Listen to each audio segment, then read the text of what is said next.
Bueno, vamos ahora con este ejercicio. Bueno, también lo saqué de un parcial o de un final, ¿no? No es un ejercicio que esté en la guía. Dice clasificar la discontinuidad de g de x en x igual 3. G de x, fíjense que es una función, es un cociente entre, en el denominador tenemos un polinomio y en el numerador tenemos una función integral multiplicada por x. O sea, g de x es un cociente formado por una función integral y como denominador un polinomio. Así tenemos que ver a g de x. Si tenemos que clasificar la discontinuidad en x igual 3, ¿qué había que hacer? Si ya nos dicen que es una discontinuidad, evidentemente algo está fallando de la definición de continuidad. Fíjense en que la imagen en 3 de g de x no existe, porque anula el denominador, es decir, no existe g de 3, por eso la función ya es discontinua. ¿De qué dependía la clasificación de la discontinuidad? Del límite. Entonces nosotros lo que tenemos que calcular es el límite para x tendiendo a 3 de g de x. De acuerdo al valor de ese límite, si ese límite nos daba finito, la discontinuidad era evitable. Si ese límite no existía, nos daba infinito, o los laterales eran distintos, no existía, la discontinuidad era esencial. Entonces tenemos que calcular este límite, ¿sí? Bueno, acá en lugar de g de x, voy a poner la ley de formación de g de x, que es ese cociente. Cada vez que nosotros teníamos que calcular un límite, ¿qué teníamos que hacer? En primer lugar, sustituir. Cuando x tiende a 3, lo de abajo tiende a 0. Esto tiende a 3. Si este extremo superior tiende a 3, cuando los dos extremos de integración eran iguales, valía 0. Como esto tiende a 3, estamos diciendo que esto tiende a 0. Entonces estamos en presencia de un cociente entre infinitésimos. Tiende a 0 el numerador, tiende a 0 el denominador.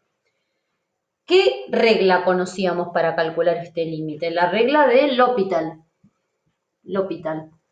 Tenemos que tiende a 0 el numerador y tiende a 0 el denominador. ¿Qué nos decía la regla de L'Hopital? Que, voy a borrar para poder seguir el ejercicio, borro el enunciado. La regla de L'Hopital nos decía que teníamos que derivar el numerador y derivar el denominador.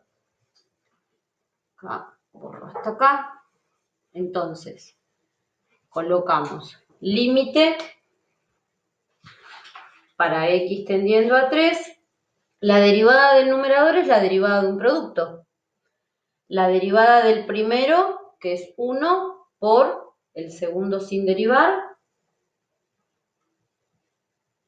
seno de t sobre t, diferencial de t, más el primero sin derivar por la derivada del segundo. Y para calcular la derivada del segundo factor, que es una función integral, aplicamos el teorema fundamental del cálculo, la primera parte.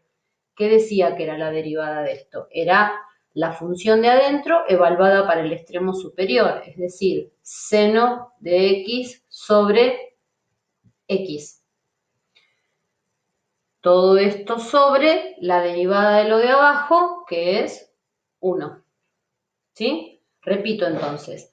Arriba, para calcular la derivada de lo de arriba, es la derivada de un producto. La regla de producto que nos decía, la derivada del primer factor, que es 1, por el segundo sin derivar. Copié la integral, la función integral, más el primer factor sin derivar por la derivada del segundo, y acá estoy aplicando el teorema fundamental del cálculo. La primera parte, que era la derivada de esta función integral, era la función que tenemos dentro del integrando evaluada para el extremo superior. ¿Sí? Acá podemos simplificar. Ahora sustituimos a la x por 3, a ver si la indeterminación se fue. Cuando x tiende a 3, acá cuando reemplazamos por 3, todo esto tiende a 0. tiende a 3, los dos extremos iguales, tiende a 0. Y acá nos quedaría seno de 3 sobre 1, la indeterminación se fue, seno de 3. Este es el valor del límite. ¿Cuál es la conclusión entonces? Si el límite nos dio finito, la discontinuidad en x igual 3 es evitable. No se olviden de dar la respuesta a lo que nos pide el ejercicio. ¿Sí? Bueno, eso es todo